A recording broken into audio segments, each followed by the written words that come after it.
Oi, pessoal, tudo bom? Gente, vocês estavam todos aí esperando para entrar? Deixa eu chamar. Ahn,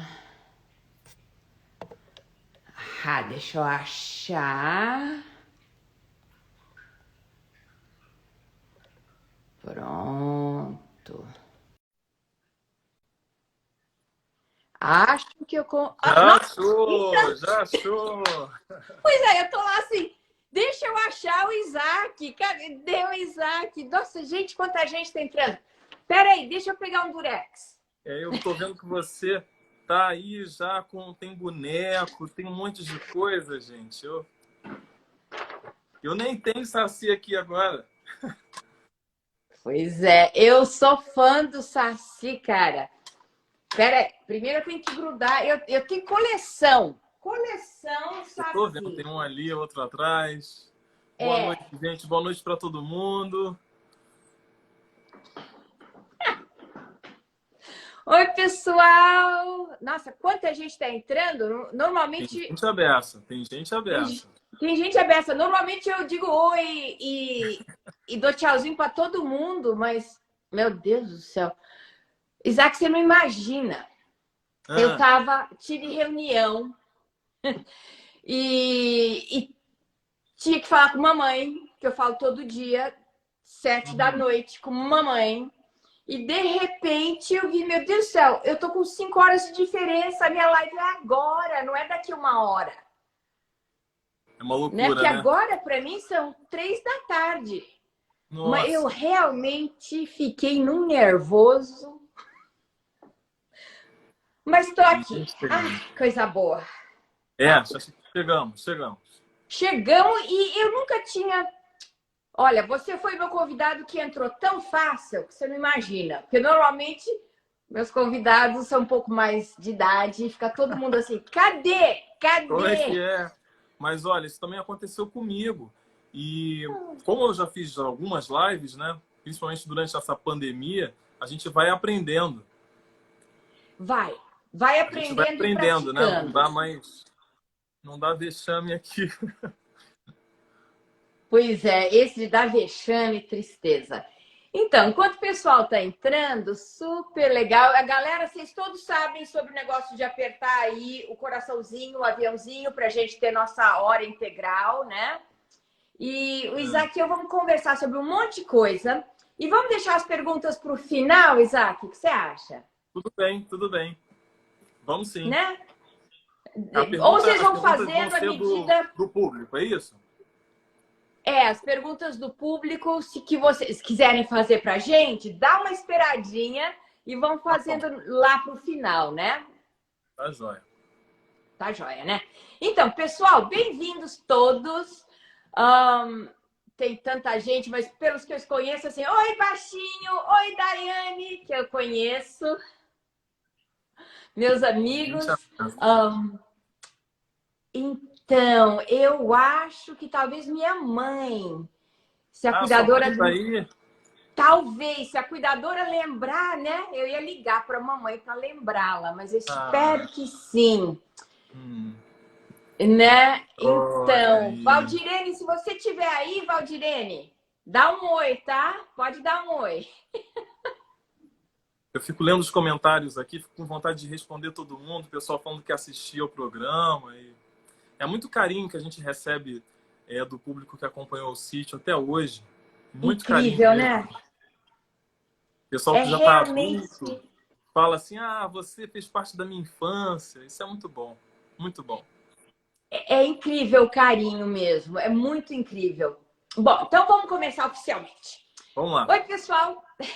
Eu sou Cléo Monteiro Lobato, eu sou bisneta de Monteiro Lobato, né? Para vocês que me seguem, vocês estão sabendo que a mamãe que eu tanto falo é minha mãe Joyce Lobato Campos, que está no Brasil e vai fazer 92 anos em fevereiro. Pois é, e eu tô indo para o Brasil no começo de fevereiro, para, se Deus quiser, passar essa data com mamãe. Ela Ai, aniversaria junto comigo, não é isso que você falou? no mesmo dia do Isaac, no dia 24 de fevereiro, o que É é amor? pois é, incrível, né? E eu faço esse trabalho de promover o legado de Monteiro Lobato e estou fazendo essa unidade temática sobre o sítio na televisão. Comecei o ano passado falando do sítio de 1952 até 63 da TV Tupi, com Tatiana Belink. Se vocês quiserem ler os artigos, tese, tem tudo no website monteirolobato.com. Sou chegada numa tese, tem um banco de tese fantástico, né? E esse ano começamos o ano falando sobre o sítio de 1977 e o mês que vem, loguinho aí, 1º de fevereiro, a gente passa para o sítio de 2001. E o Isaac foi o Saci, de 2001 a 2006. Então, Isaac, se introduza. E uma coisa que eu tô já com curiosidade. O seu nome é Isaac mesmo, mas da hora não pode ser. Esse é o nome artístico. Olha, deveria ser, porque da hora é sobrenome da minha mãe. Só que eu não fui registrado com esse sobrenome. Eu fui registrado com outro sobrenome dela. Mas aí, quando eu comecei a trabalhar muito cedo. Eu comecei a trabalhar antes do sítio, por volta dos meus 9 para 10 anos de idade. Aí sempre chega aquela hora da assinatura, né? Mas qual é que é seu nome? E tal. E aí não tinha nome artístico, como é que faz? E aí a gente foi falando os sobrenomes e aí falando, bom, da hora é diferente, então fica da hora. E foi assim. Aí depois, eu já por volta dos 11 anos, bom, essa escolha foi numa participação que eu fiz num CD da Adriana Calcanhoto. Fazia parte de um coral de crianças. E aí depois, já com 11 anos, eu em casa, assim, coisa de imaginação mesmo, fértil. Eu fui mexendo no nome, porque o meu Isaac mesmo de registro, né, de RG, é ISAAC. E aí eu falava, não, mas 2 A's vai complicar muito a vida das pessoas. Olha, com 11 anos eu pensava isso. Eu falei, não, vou deixar um A só. Eu acho o S, assim, muito redondo, o C também. Vou colocar um Z e um K. Acho que vai ficar mais interessante, assim, com 11 anos. E o da hora que da minha mãe é separado. Mas aí eu juntei porque eu também achei que fosse ficar mais fácil para todo mundo, né? Porque senão ficam 3 partes. Eu juntei. Fiquei Isaac e da hora tudo junto. Aí ficou. Gente, Isaac, que coisa de Foi doido. assim, 11 anos. Porque Monteiro Lobato, com essa idade mais ou menos, que trocou o nome, né? De José Renato para José Bento, por causa da bendita bengala, né? Ah, entendi. Mas o Ele José tinha uma Bento bengala. foi dele mesmo? Ou não? Então, ele Nome nasceu também? José Renato. Ah, entendi. E daí mudou para o nome do pai, porque tinha uma bengala que era JBML. Essa é a história que contam, né? Então, para poder usar a bengala, mas ele tinha 11 anos, igual você. Que loucura, né? Coisa de criança, né? Porque acho que essa coisa de ser artista, de ser escritor, é não deixar a criança morrer, né? Pois é. Deixar a E uma criança coisa viva. curiosa, Isaac, você... Antes de mais nada, peraí. 2 coisas. Você assistiu Cidade Invisível, né? Onde tem o Ainda não. Saci. Não? Ainda não assisti, mas as pessoas todas me conhecem e falam para mim que tem um Saci lá. Inclusive a produtora de elenco é amiga minha, a Renata Calman.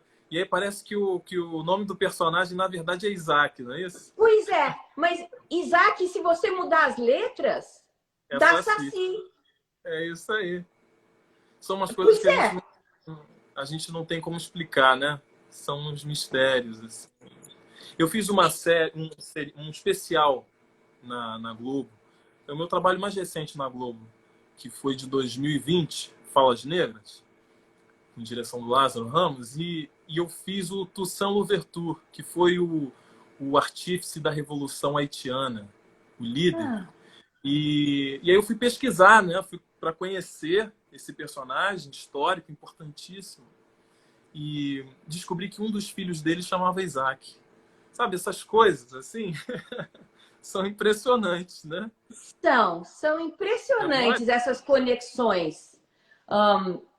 Mas eu lembro do momento que eu estava vendo. Os personagens escolhem a gente também. Tem uma coisa assim que a gente diz em teatro, em televisão, eles nos escolhem também. Isso é muito interessante, porque eu estava tendo uma conversa, é assim, à medida que a gente... Eu acho que a gente entra meu Deus do céu, eu vou parecer esotérica, mas é num caminho de autoconhecimento e crescimento espiritual e pessoal. Essas coisas acontecem mais e mais, né? Mas eu Do acredito. que eu vou falar, os meus convidados se alinham com com o meu alinhamento interior, mais e mais. Sim, sim. Bom, a física quântica explica isso também, né? Não é tão esotérico assim. A gente lembrei da música do Gil, né? Que fala isso, né? Tão esotérico assim. Mas É que pois é, porque a gente a física tá quântica é conectado. muito esotérico, É né? onde arte e ciência se encontram, né? Ciência É, e o esoterismo também. pois é. À medida que você tenta explicar a física quântica para qualquer um, ou entender, é só onde a arte e ciência se encontram. Aí dá para eu entender, né? E ter a experiência. Mas, cara, vamos voltar para o começo, vai, vamos voltar para o Vamos nosso lá, vamos lá. roteiro. Pois é, porque olha, galera, continua botando coraçãozinho. Obrigada a vocês que estão chegando agora, né? Tem gente aberta aí. Tem gente aberta. Tem um rapaz que estava querendo ser convidado também. Enzo, não dá. Hoje eu estou só falando com o Isaac da hora sobre o Saci, sobre milhões de outras coisas super interessantes, né, Isaac? Isso aí, vamos lá. Isaac, então me conta. Você já falou que o Saci não... Vamos começar falando de Saci, né? Vamos. E que não foi seu primeiro papel. Não, não foi. Né? Não foi. Eu trabalhava antes. Quer concluir? Vai lá, conclui. Não, eu queria saber como foi que você começou na carreira artística e como foi o teste para fazer o Saci. Como é que aconteceu na sua vida isso, né? Eu comecei num coral de música, um coral de música antiga que tinha na UF, em Niterói. Eu nasci em São Gonçalo, que é uma cidade do Rio de Janeiro, para quem não sabe, vizinha a Niterói, que é uma cidade mais conhecida. E aí frequentava esse coral de música, um coral infantil. E aí o meu professor foi chamado para levar o coral dele para participar de um comercial de Natal da Light em 98, por aí, 1998. E então a partir daí eu comecei porque na verdade eu sempre gostei muito desse universo da televisão. Tenho uma avó que sempre foi muito noveleira, minha avó Celita, minha mãe. Então sempre gostei de ficar refazendo as cenas que eu via nas novelas depois que o capítulo acabava com os bonecos. Sempre fui muito imaginativo, sempre gostei muito de ler, filho único, né? Tudo isso era minha companhia, né? Então, pisciano, imaginativo. Então, eu sempre gostei muito dessa coisa da fantasia e da arte, né? Então, eu comecei com a música. E aí, quando eu fiz esse comercial, a partir daí eu fui realmente... acabei entrando numa agência, comecei a fazer cursos e fui fazendo participação aqui, participação ali, testes, até que veio o teste para o Saci. Quantos anos você tinha? No teste para o Saci, eu já tinha 12. Eu tinha 12 Tá. quando fiz o teste. E aí tinha gente do Brasil inteiro, lembro, não era nem no Projac ainda, era no Jardim Botânico, na sede da emissora. E foi interessante, porque eu cheguei lá, vi aquele monte de crianças e aquilo ali me animou, sabe? Acho que alguma coisa me disse ali que era algo importante que a gente estava ali para tentar, né? Que legal, que legal. Se eu tivesse esse... Eu também sou filha única, né? Também meu universo foi inteiro de livro, mas livros, livros, livros. Mas se eu tinha um medo de criança, Isaac, se eu tivesse visto um monte de criança, eu tinha saído correndo. Eu acho que isso ali tudo me estimulou, aquela presença toda, todo mundo passando o texto, cada um com seu responsável, com sua mãe. E aquilo ali me deu uma energia, assim, sabe? Boa. Pois é, e daí, como é que foi sua experiência dentro dos... Você já tinha lido Lobato na hora que você fez o teste para o Saci? Provavelmente eu já tinha tido algum contato com cartilha de escola, assim, mas não tinha lido ainda os livros de Monteiro Lobato. Isso aí eu fui fazer mesmo a partir do momento que eu passei no teste, né? Mas na escola eu já sabia e já conhecia, já sabia da existência do Sítio do Pica-Pau Amarelo, por exemplo, e já tinha visto algumas reprises do Sítio dos anos 80, passando na TVE, né, na TV educativa. Então eu já sabia da existência dos sítios, dos personagens. O sítio tem essa coisa, né, essa magia. Parece que as pessoas nascem conhecendo, né? A boneca Emília, o Visconde, que é aquele sabugo de milho inteligente, falante. São personagens muito, muito mágicos, né? Então eu já conhecia, assim. E o Saci tem essa magia especial, que é de um personagem que transcende o sítio, né? Porque ele é um personagem do folclore brasileiro, né? Da cultura brasileira. Então já conhecia, assim, alguma coisa. Super legal, cara. Então, eu passei o ano passado, foi o centenário do livro O Saci de Monteiro Lobato. Esse daqui. Esse daqui, o Saci. Né? Que é onde o Pedrinho e o Saci vão lá para a mata, a Cuca rapta a Narizinho e transforma a Narizinho em pedra.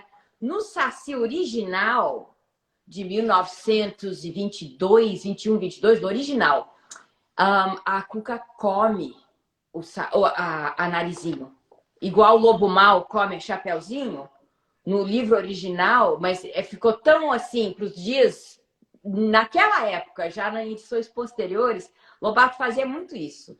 As crianças ficaram tão horrorizadas que a Cuca comeu a Narizinho, que depois o Pedrinho ia lá, arrebentava a barriga da Cuca, né?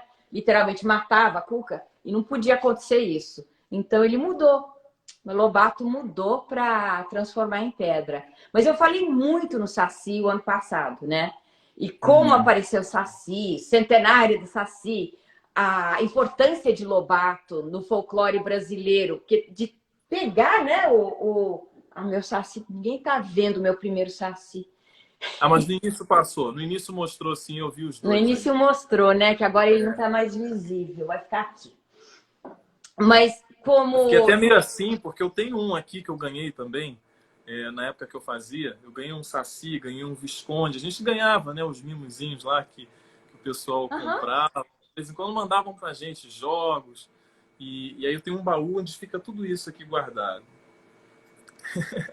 Ó, a minha cara de interessada é mesmo?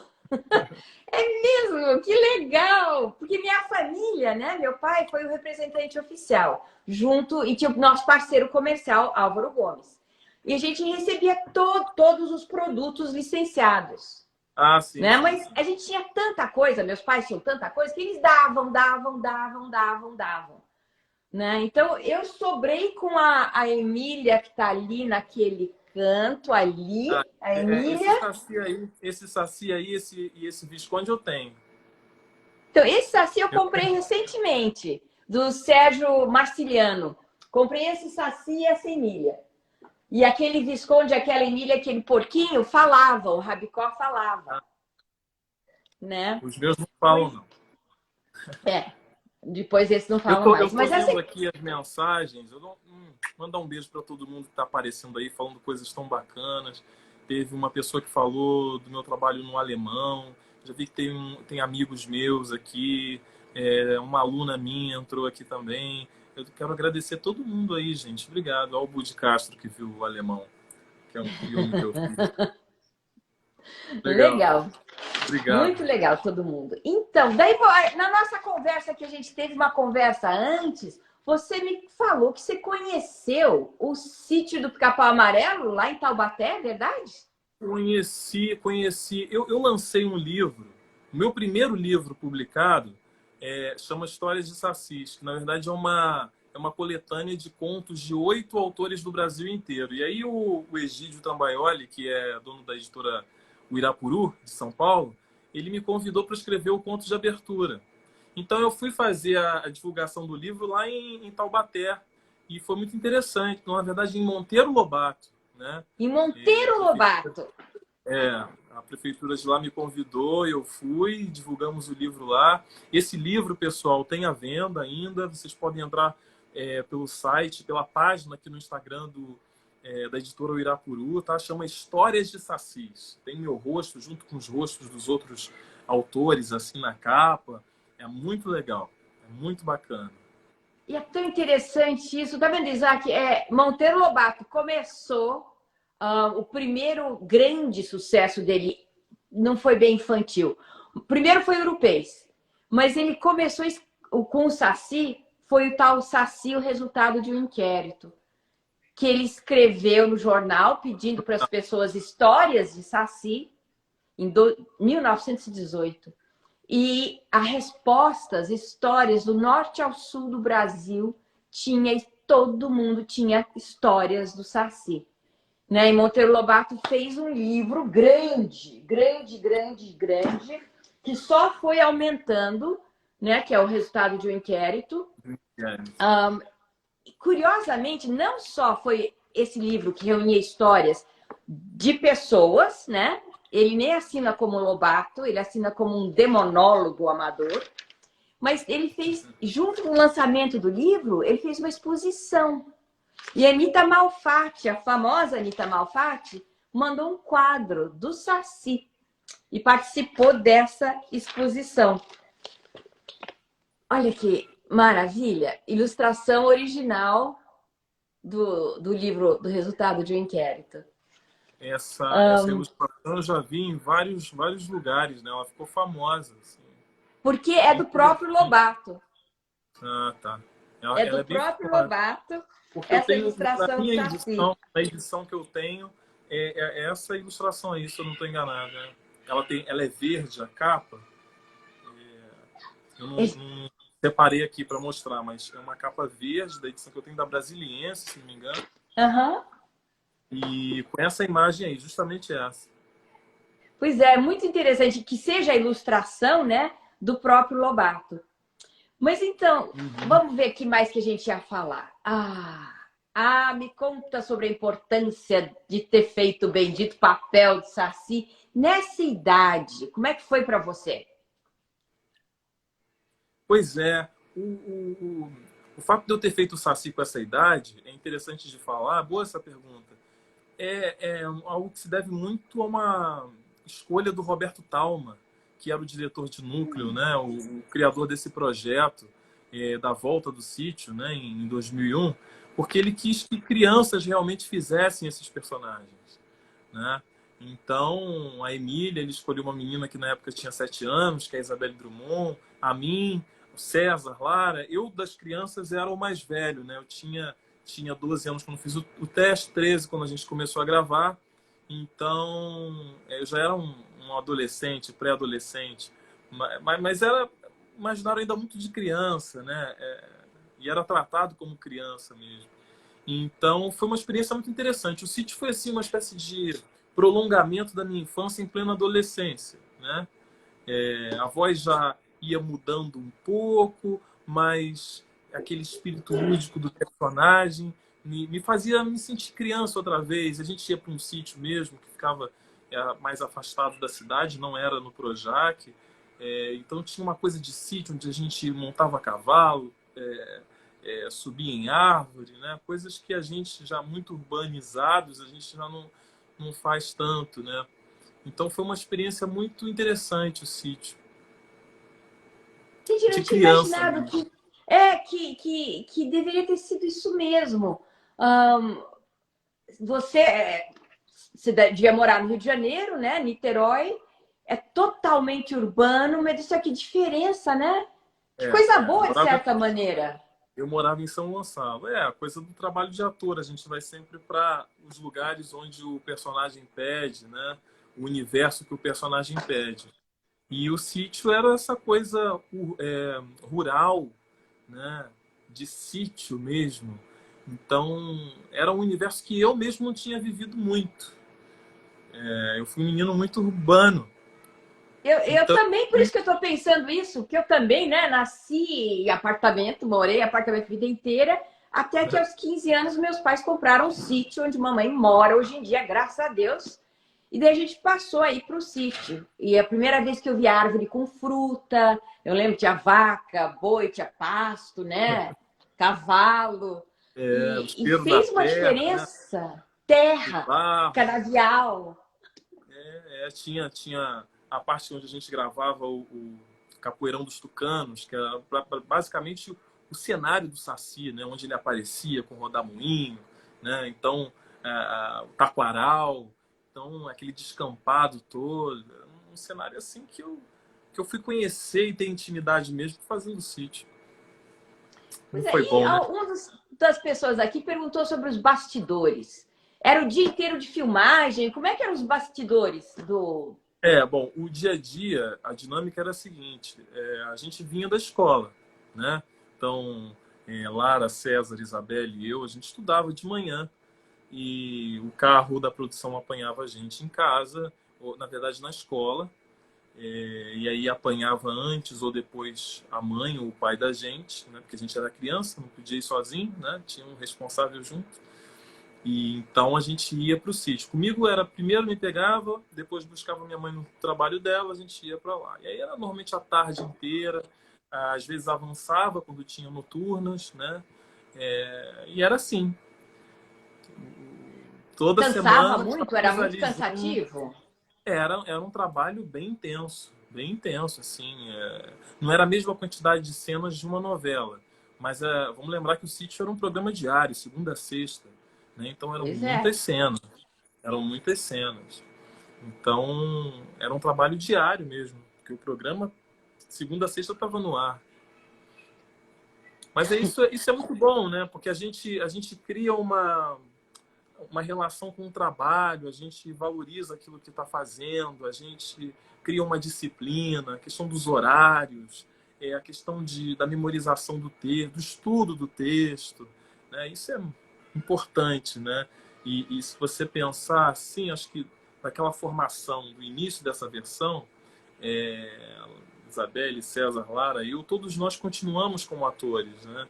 Então o sítio foi assim um momento importante dos nossos inícios, né? Ainda era início para mim. Todos nós já trabalhávamos antes. Talvez a Lara que começou ali, mas eram os nossos inícios de certa forma ainda. E aquilo ali foi importante para a gente, né? O sítio tem uma coisa de uma escola, né? Onde eu fui aprender o básico da linguagem da televisão, de como me posicionar para a câmera, a relação com a luz, o texto. E é isso, né? A relação com os atores mais velhos era uma coisa muito boa, né? Infelizmente a gente perdeu fisicamente recentemente a Nissete e o João, que infelizmente contraíram Covid, morreram, né? Pois Tinha é. relação, tinha um carinho de avó, né, pela gente, a Nissete. Então o sítio para a gente era também os momentos em que a gente fazia coisas juntos, não só gravando. Então quando a gente brincava carnaval junto, quando a gente enfim, ia para parque aquático junto. Então tinha É esses momentos. mesmo?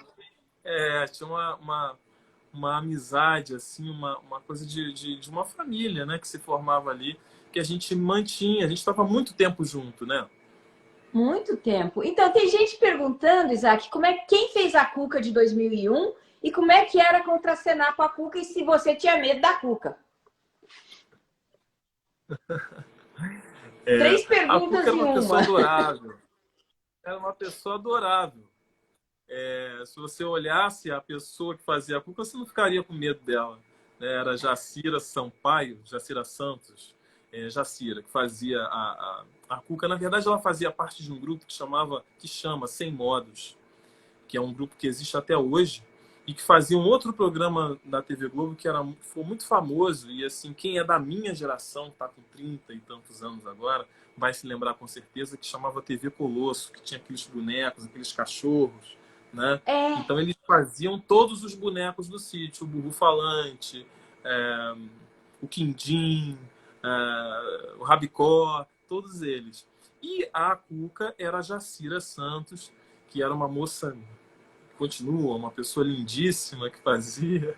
Então não tinha nada a ver com aquela figura feia da Cuca, né? Era muito engraçado isso. mas contracenar com os bonecos era tranquilo. Vocês sabiam, né, que era tudo gente dentro dos bonecos, mesmo sendo Claro, criança. claro, claro.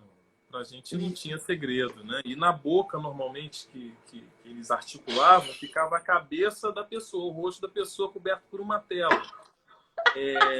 Na distância da câmera, não dava para você ver que tinha ali um rosto de uma pessoa por trás da tela. Mas para a gente que estava ali presencialmente, dava. Então, por ali, eles se guiavam, né?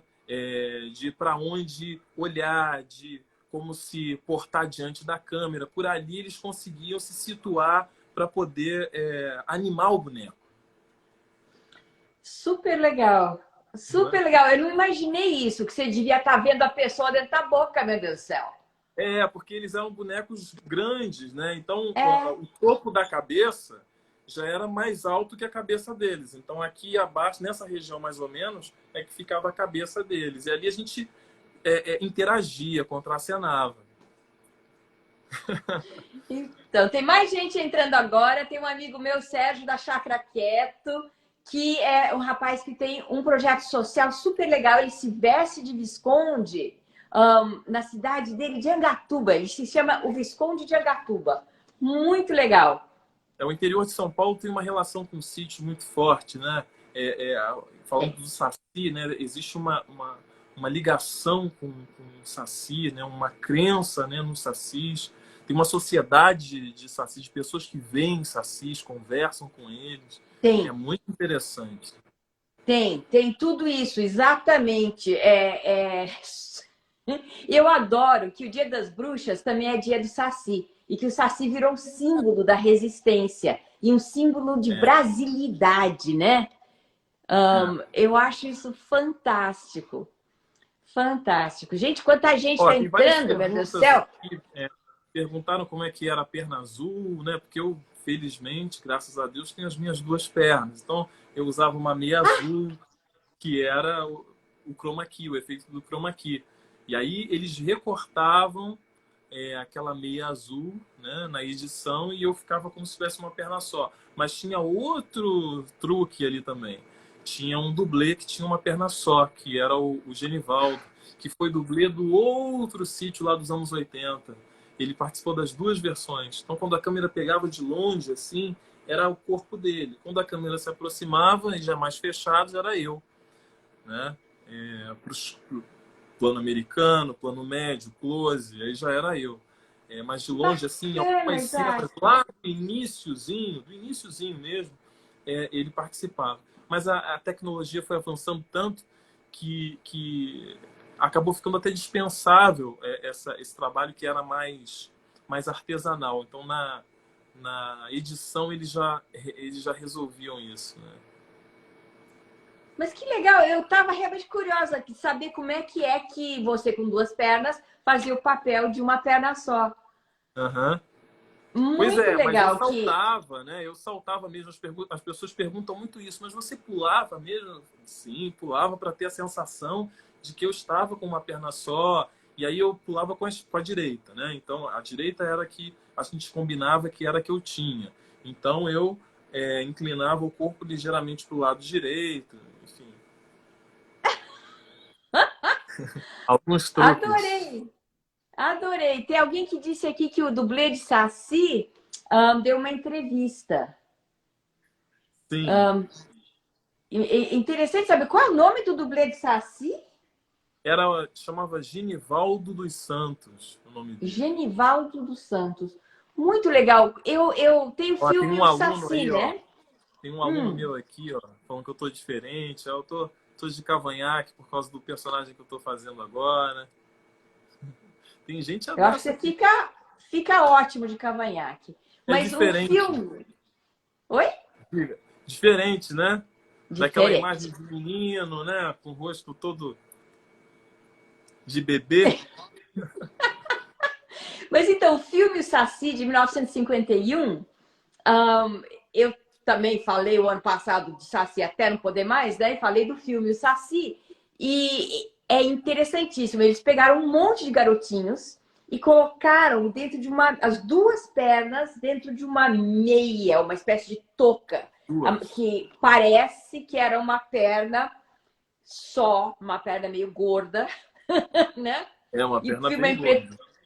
Pois é, bem gorda. E o filme é em preto e branco, então aparece um monte de menininho de capuz, calçãozinho, pito. Você tinha pito também? Tinha, e a gente colocava gelo seco dentro, que a direção de arte dava, pra gente, pra eu soprar e aí causar aquela fumaça. Tinham várias Tudo é coisas assim de truque, né? Coisas bem lúdicas mesmo, que aconteciam para aquele ambiente mágico funcionar, né? Gente, é super legal. A magia da televisão mesmo, né? E a gente A magia. acredita piamente, assim, coitado, só tem uma perna. É verdade, as pessoas, muita gente, hoje em dia acho que já nem fazem mais isso, né? Mas durante um tempo as pessoas que se aproximavam de mim olhavam para o rosto e imediatamente iam para a perna para ver assim, ah, mas você só tem um. Ah, você tem ajuda. Ah, que bom, que bom. Era uma coisa assim. Cara, Isaac, me conta mais, porque conta mais da sua carreira, que outros papéis você fez, que papéis você está fazendo hoje em dia. Ahn, conta mais que você é professor universitário. É assim, É, porque é muito legal. Assim, eu tenho entrevistado diversos atores, né? E é interessante ver os caminhos que os atores infantis seguem, seguiram esse fazendo. caminho ou não, né? Mas me conta o seu caminho. Ah, o meu caminho é um caminho totalmente voltado para as artes, né? Que eu vou fazendo outras atividades também, mas todas elas conversando. É... Bom, eu sou professor universitário. Hoje eu trabalho com cursos de teatro, cinema e produção audiovisual numa universidade aqui do Rio de Janeiro, Estácio de Sá. Estou fazendo meu doutorado agora, tenho então uma relação com a docência também, né? Com a pesquisa. Eu gosto muito de pesquisar, gosto muito de escrever. Já lancei 2 livros, né? Um que é sobre sacis, outro é sobre a teatralidade dos desfiles das escolas de samba. Eu tenho uma relação com a cultura brasileira também, eu gosto muito disso. Acho que ter feito o Saci também me marcou muito nesse sentido. Já era uma coisa que eu acho que já estava em mim, né? Da minha criação, e ter feito o Saci, acho que cristalizou isso, amalgamou isso, enfim. Bom, os personagens que eu fiz depois do Saci na TV, eu fiz bastante coisa, mas vou falar de hoje para trás, então, né? De mais Tá. destaque, assim, eu fiz Falas Negras, que foi uma série que falava sobre personagens históricos importantes da negritude. Fiz Éramos Seis, fazia o Tião, não Éramos Seis, um personagem muito interessante. Os Dias Eram Assim, que foi uma série também muito bacana. O Astro. Fiz outras 2 novelas das 6, que eram Eterna Magia e Espírito nas Estrelas. Fiz bastante coisa em TV, né? Eu tenho a minha meu começo como ator assim foi muito televisivo. Só de sítio foram 6 anos, né? Envolvido com o sítio, né? E aí depois vieram vários trabalhos. Brava Gente, que era uma série que tinha toda semana. Eu fiz uma história que era sobre um menino que tocava violino, porque eu comecei a estudar violino quando criança, né? Eu falei dessa minha relação com música. Então, e aí sempre tem essa coisa do diretor aproveitar outras coisas que você faz. Então, esse foi um trabalho, por exemplo, que eu fiz juntando meu lado de música com um lado de ator. No cinema, eu fiz o filme alemão, que até tem uma pessoa aqui, que é a Bud, né? Que está assistindo, que viu esse filme.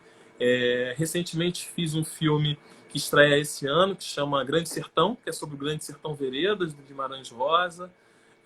Fiz outros filmes também, Roubo da Taça. No teatro, agora eu estou fazendo o encontro Malcolm X e Martin Luther King Jr., onde eu faço Malcolm X, esse ativista norte-americano tão importante. É um personagem importantíssimo para mim, um momento muito, muito interessante da minha carreira, um personagem de peso, né? Então, a minha vida como artista, ela foi para alguns caminhos assim que são paralelos e que são muito exigentes também, né? A vida de professor nesse universo da faculdade exige bastante. A minha vida de ator não parou, né? Eu continuo trabalhando. Então, ano passado eu não fiz TV, ano de 2021 não fiz, mas fiz cinema. televisão normalmente tem sido assim, né? Eu faço um ano sim, outro ano não. Um ano sim, um ano não. Mas quando não faço TV, estou sempre fazendo teatro, estou sempre fazendo alguma coisa em cinema. E vamos indo. Gente, não, quanta coisa, quanta coisa, quanta coisa. É interessante como eu vi que tem aluna sua que Tem fez alunos, workshop tem alunos aqui. Acho que e que você é um a excelente Tatiana. professor. Ah, obrigado. Falou isso? Que bom, Falou que você é um excelente que bom. professor. Tem mais um aluno aí, talvez o Vinícius, né? Tá aí também. Minha mãe tá aí, olha aí, ó, mandando um abraço do meu primo também. Eles estão assistindo, minha mãe, Danúzia e o Deren estão ligados aqui na gente. Um Muito beijo. legal. Super legal, pessoal. Deixa eu ver aqui Beijo, mais mãe. aqui. Então, Tilícia, pena que mamãe, não sei se Valdirene lembrou, né? É tão bom dizer, beijo, mãe, né? Você lembra de antigamente, 200 anos atrás? Ó, tem uma outra aluna minha aqui, ó. Clara, Clara foi minha aluna num workshop que eu dei de interpretação para vídeo lá na Desir, em Niterói. Tem gente aí acompanhando. Obrigado, gente. Ó, Muito gostoso, né? E conta mais agora, vamos entrar naquele negócio do seu ativismo, porque a gente teve essa conversa tão interessante sobre o seu ativismo e a gente, curiosamente, se alinhava tanto, né? E é um assunto delicado de falar, pelo visto o pessoal está encantado com nós falando da sua carreira, do Saci. Tinha uma pergunta aí, peraí, deixa eu ver aqui. Se você conheceu a Dirce Milhacho. Mas conheci. ela Conheci conheceu? Dirce e conheci Flávio também. Eles dois fizeram participação lá no sítio. Com o Flávio já até postei foto aqui no meu Instagram. Aliás, quem quiser acompanhar meus trabalhos, saber um pouquinho mais do que eu tenho feito, Isaac da Hora, tá? Aqui no Instagram. E então o Flávio, ele participou da temporada de 2006, que foi a última temporada que eu fiz do sítio, né? E foi muito interessante, um ator muito experiente, com muitas histórias. E no final Muito. da temporada que ele fez, que ele participou lá com a gente, ele fazia um eremita, né? Um sujeito isolado no meio da mata, cheio de mistério. A Dirce fez uma participação também, a convite do Manga, que dirigia na época o programa. E ela participou, né? Ela tinha uma presença muito forte. Muito. Pequenininha, mas uma interpretação. Foi uma grande atriz, né? Conheci Dirce, sim. Então, muito legal ter conhecido a Dirce. Mas então, o que eu estava falando antes, é assim, chegando de volta no assunto, é que eu estou fazendo uma atualização da obra de Lobato. Né? Lobato escreveu em 1920. Já estamos 100 anos, mais de 100 Depois. anos depois, né? Então eu comecei a fazer mais ou menos eu lancei o primeiro livro em dezembro de 2020, atualizando visualmente os personagens e atualizando o texto. E o que eu fiz foi atualizar a personagem Tia Anastácia e lançar uma nova Tia Anastácia, né? Eu tive que mudar, mas é muito interessante adaptar Lobato, né? Porque caiu em domínio público em 2019. Então, Sim. um monte de gente, Pedro Bandeira, vários autores fizeram adaptações de Monteiro Lobato. Eu demorei um pouco, demorei um ano para decidir o que era que eu achava que tinha que ser adaptado ou não adaptado. Reli Reinações de Narizinho e foi muito interessante reler Lobato, porque eu li tudo me foi lido antes de eu saber ler, e daí eu tive que ler tudo, era obrigação, quase tudo de infantil e quase tudo de adulto. Sempre tive que justificar Lobato, né? Explicar, justificar a minha vida inteira, fazer trabalho sobre Lobato na escola. Mas ler agora, depois de 20 e tantos anos morando nos Estados Unidos, depois da morte do George Floyd em 2020, mas deu um impacto tão diferente que eu achei muito curioso. Eu falei, tá bom, agora eu sei exatamente o que eu tenho que fazer e por quê. E resolvi que a tia Anastácia era a única coisa, tudo que Lobato escreve é absolutamente relevante, atual, interessante. Tem umas palavras meio antigas, né? Baixela, em fraldas de camisa. Você sabe o que é em fraldas de camisa? Não sei, será Pelado. alguma parte. É Ah, em fralda pelado. de camisa É pelada. pelado. Sem roupa. E fraldas de camisa é sem roupa. Em Então fralda eu de camisa. tive que colocar um glossário, tive que pesquisar, né? Junto com a minha editora, Nereide Santa Rosa, da Underline Publishing. E decidimos, e de comum acordo, que a tia Anastácia precisava ser atualizada. Então, ela não é mais analfabeta, não é mais ex-escrava. Então, existe hoje em dia Lobato clássico, que fala do Brasil que era mesmo em 1920, e agora estou lançando o meu Lobato atualizado, adaptado, em que ela é basicamente amiga da Dona Benta. Uhum. E deixa eu mostrar o outro aqui, que bonitinho. Aqui é a capa do segundo livro. A É. diferença que faz para a criança, todas as crianças, não é só a criança negra, é todas as crianças, ter essa imagem de igualdade das duas senhoras em pé de igualdade, eu espero que esteja lançando as sementes para o futuro, É. né? De uma Porque, continuada evolução nesse sentido. sem dúvida, é importante, eu quero aproveitar para falar aqui sobre a tia Anastácia, porque a tia Anastácia, se a gente pensa na estrutura do Brasil, né, no racismo, nas desigualdades e muito ligadas a essa questão do pertencimento étnico-racial, a mulher negra é aquela que mais sofre, né? Eu acho que a gente pode pensar os indígenas também, né? Mas Uhum. a mulher negra, se você pensa nas injustiças, por exemplo, salariais dentro de uma empresa, os homens brancos que ganham mais do que as mulheres brancas, que ganham mais do que... E tudo isso muitas vezes com a mesma qualificação. O que ganham mais Sim, do que os homens exatamente. negros, que ganham mais do que as mulheres negras. Né? Recentemente a gente teve a morte da Elza Soares, né? Que foi uma grande figura, que faz a gente pensar também nesse lugar da mulher negra. Então, é uma luta muito grande ser mulher negra. E se a gente for parar para pensar dentro da estrutura do sítio, a tia Anastácia é quem faz a boneca e quem faz o Visconde. É pelas mãos dela, né? Aquelas mãos humildes, simples, e de imensa sabedoria, daquela mulher que, e assim como o tio Barnabé, também é uma grande portadora e contadora de histórias, né? Que participam da educação daquelas crianças. Então, a tia Anastácia é uma personagem muito importante, o tio Barnabé também, né?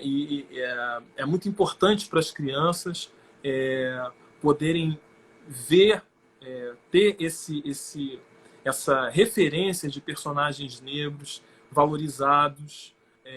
Porque, por exemplo, eu posso contar histórias minhas, assim, com o racismo, por exemplo, em escola, né? Escola é muito louco isso, porque a escola, e especialmente eu falei que eu sou filho único, né? Aqui na live. Então a escola para mim era um lugar muito importante de encontro, de socialização, mas na escola também a gente vive episódios terríveis. Assim, alguns apelidos pelos quais me chamaram por conta da minha cor, por conta da minha etnia, foram coisas que me machucaram muito. Então essas experiências na infância, seja do que a gente lê, seja do que a gente ouve, do que a gente vê, é Uhum. uma coisa muito importante, né? Hoje em dia a gente dá nome a isso, né? E é importante dar nome às coisas. Então a gente chama muito isso de bullying, né? Então é muito importante a gente ter essas referências revisadas, atualizadas. Eu acho isso muito importante, né? Acho que o nosso tempo pede isso hoje, né? Pede. Porque há 100 anos, por uma questão de uma estrutura social mais injusta, ainda marcada pela escravização, os negros, infelizmente, não tinham a mesma possibilidade de voz que nós temos hoje, né? Eu, como homem negro, preciso, né, sempre lembrar disso, né, para mim mesmo, né, no que quem veio antes de mim teve que lutar muito mais, né? Então hoje a gente tem, depois de décadas de um movimento negro organizado, a possibilidade de ter uma amplificação muito maior da nossa voz, dispositivos legais que vão, por exemplo, nos defender em relação ao racismo, por mais que ainda exista o racismo, por mais que o racismo ainda seja estrutural. A gente vive num país que teve escravização por mais de 300 anos, então não é em pouco menos de 150 anos que a gente vai ter superado essa questão do racismo. O racismo está aí. Não é incrível, Então, Isaac, que teve é uma luta que não terminou. 300 anos de escravidão e só fazem 150? Se você falou isso agora, deu um tilt na minha cabeça. Eu falei, por isso. Então é tudo muito ainda muito necessário em termos de luta, de geração de representatividade, né? Que as crianças leiam referências que sejam encorajadoras para elas, estimulantes, né? E a literatura infantil é uma porta para isso, né? Para os novos leitores, para os novos cidadãos, não é isso? Exatamente. É curioso porque Lobato, ele acreditava que as crianças eram o futuro do país. Ele se desiludiu com adultos, com política, foi preso, né? E a uma certa altura ele realmente... As crianças são o futuro, eu devia ter sempre só escrito para criança. Ele tem umas citações e umas frases em que ele fala isso, né? E todos os livros dele, infantis e de adulto, mas os infantis, são feitos para ensinar pensamento crítico. Então ele usa humor, usa sarcasmo, usa várias das aventuras das crianças, guiadas pela tia Anastácia, pela dona Benta, né? Guiadas pelo Visconde, mas as crianças têm uma autonomia, um empoderamento inacreditável. E na escola, professores que têm bom treinamento, meu Deus do céu. Assim, se você sabe ensinar Lobato, os livros de Lobato são inacreditáveis para você debater questões complicadas. Eu tenho um projeto chamado Lobato nas Escolas, em que eu falo para os professores e eles me fazem perguntas todas cabeludas, né? Assim, mas Lobato era racista. Eu digo, não, Lobato não era racista. Em família, pela família, eu posso dizer que não era racista. Eu conto um monte de histórias de família, né? E também dou referências, de estudiosos de Lobato também, né? Porque é muito complicado ouvir falar e daí o professor, em geral, galera de 40 anos, viu o sítio da televisão, amou o sítio, ou de 80 ou de 2000, amou o sítio. Muita gente migrou para fora do Brasil, eu falo muito para gente fora do Brasil, e às vezes não leu os livros. Às vezes só ouviu falar das acusações contra Lobato. E, curiosamente, olha lá, o eugenista, né? Não! Eugenia, em 1920, era relacionado com sanitarismo básico. Pois é, tem muita desinformação por aí. Mas vocês olhando no meu Instagram, tem muita informação certa. Mas, de qualquer maneira, é muito bom poder fazer o trabalho que eu estou fazendo de palestra nas escolas e poder... O professor faz a intermediação, né? Então, se o professor se sente mais confortável ensinando Lobato, dá para abrir a discussão sobre a sociedade brasileira, sobre o que é o racismo estrutural, de uma maneira maravilhosa. Eu acho que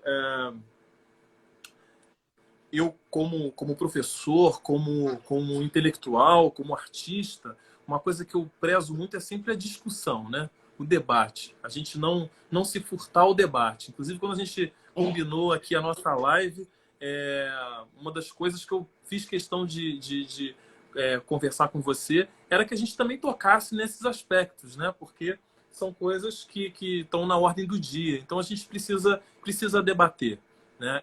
Essa questão do espírito crítico na formação das crianças, essa questão de utilizar todos os recursos que forem possíveis em termos de edição, que vão, por exemplo, de prefácios por pessoas especializadas, notas de rodapé explicativas, rodas de leitura, debates, ou mesmo como o que você fez na edição do Narizinho Arrebitado, de reescrever algumas partes.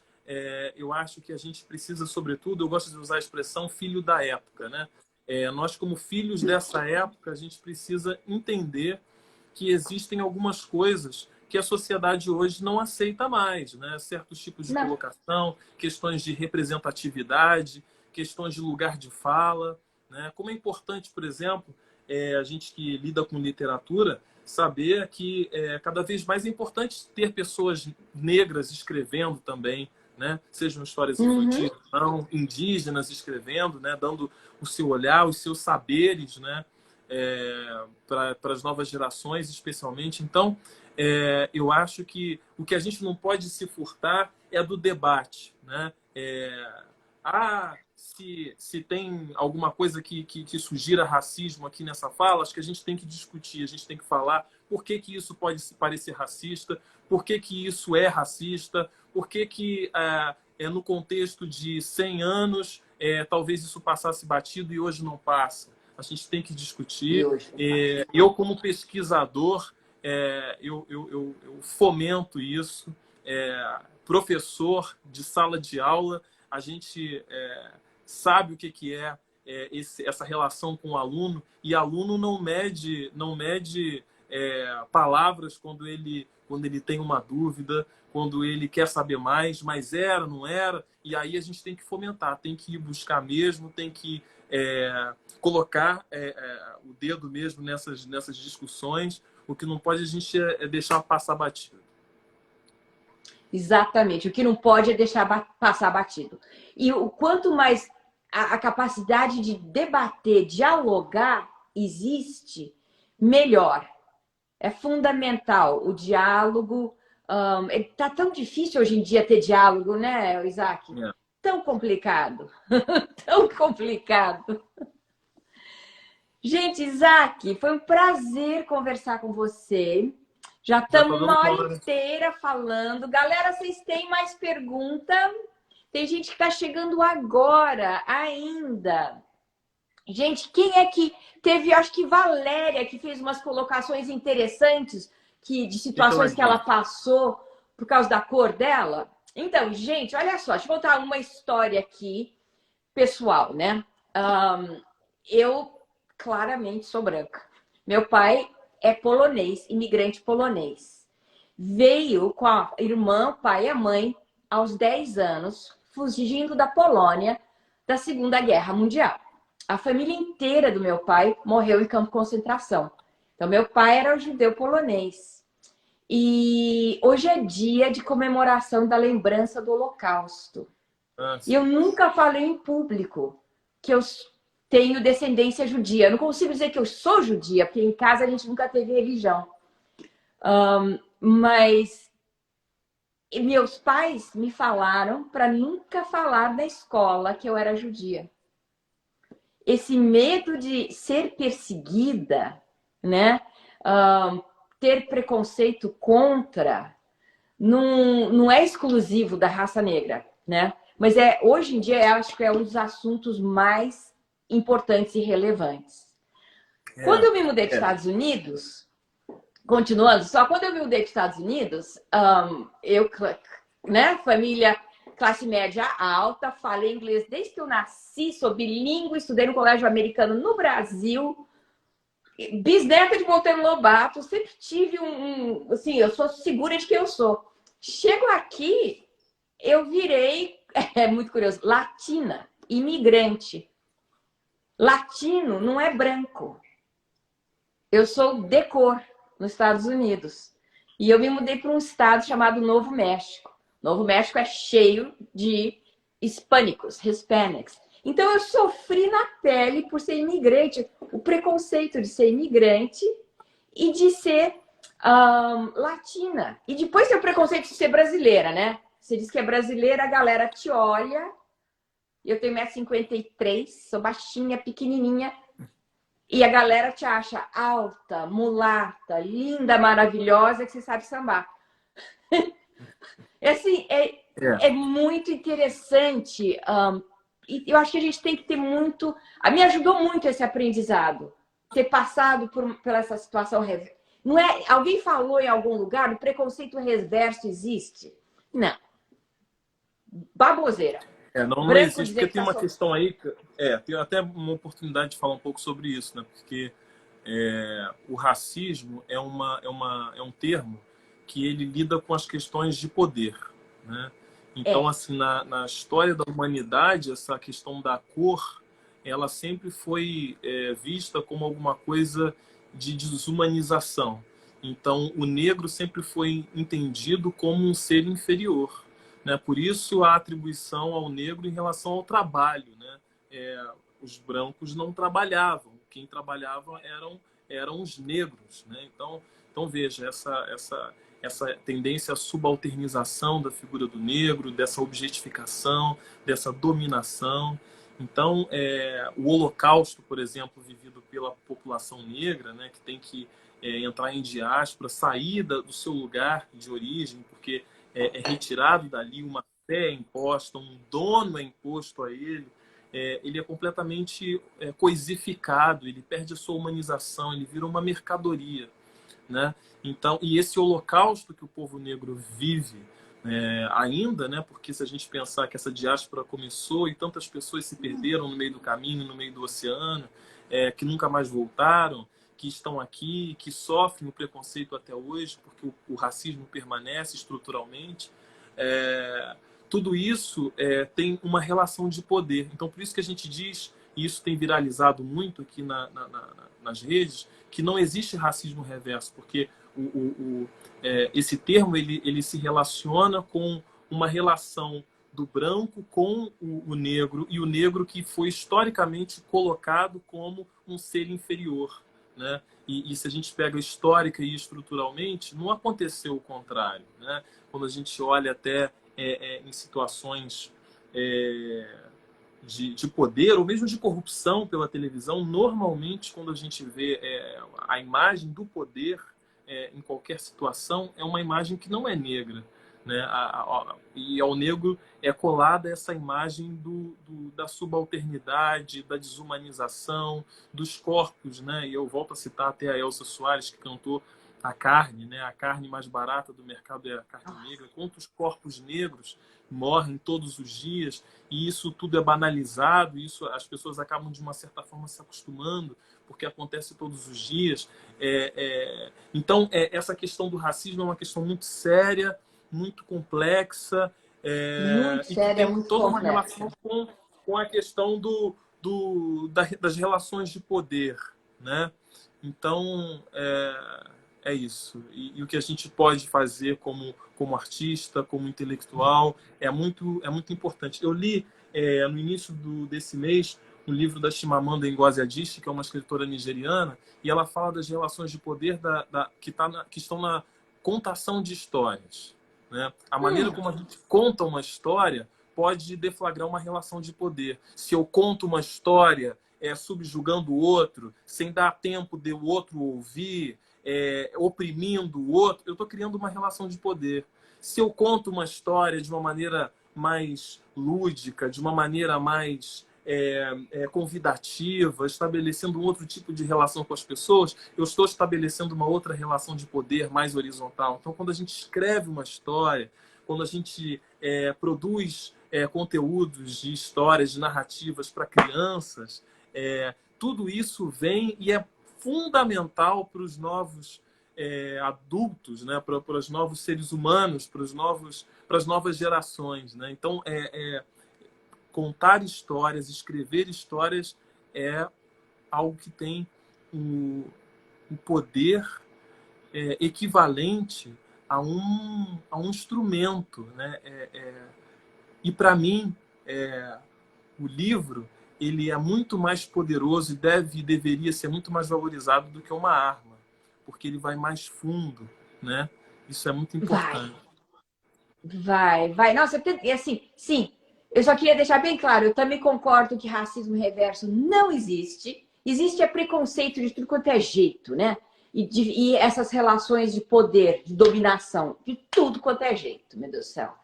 E sim, história, leitura é fundamental.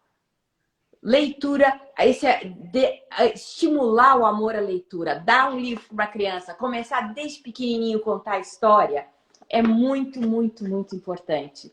Né? Livros abrem a cabeça da gente, abrem as portas para imaginação, criatividade, novas soluções, diálogo. Isaac, foi um super prazer. Super, super prazer. Eu acho que nós estamos de bom tamanho e nós falamos de tudo que a gente falou para falar. Deixa eu dar um oi pro Enzo, que é um oi. Oi, Enzo. Beijo para você. Gente, muito obrigada. Muito obrigada. Isaac, você tem mais alguma coisa que você queira falar? Adorei te conhecer. Foi um prazer. Eu quero mandar um beijo, um abraço virtual. Sintam-se abraçados todos vocês que estiveram aqui. Foi um público assim bem numeroso aqui, né? Não é toda live que acaba tendo essa quantidade de pessoas. Muito obrigado, assim, o carinho que eu recebo por causa do sítio, por causa do Saci, é sempre muito grande. Já faz 16 anos que eu terminei de fazer o sítio, né? Então, é muito interessante perceber que essa chama é viva e por isso eu tento sempre ser muito cuidadoso com cada convite que eu recebo para conversar sobre o sítio, sobre essa experiência, sobre como que essa história do Saci, do sítio, continua reverberando para as pessoas, para a sociedade e tudo mais. Tá? Alguém falou aí da voz do Saci, né? Eu fazia uma voz assim, um pouco diferente. Eu não sei nem se eu consigo ainda fazer a minha voz que eu fazia, porque hoje a minha voz é diferente, uma voz de adulto. Tá bom? Gente, um beijo. Beijo grande. Gente, se vocês tiverem pergunta, eu vou salvar a live e daí é só perguntar lá no Instagram que eu respondo. O Isaac também. Tá joia, bom? Tá joia. Um beijo, gente. Foi um prazer. Prazer. Tchau, Isaac. Tchau, Cleo. Tchau, tchau.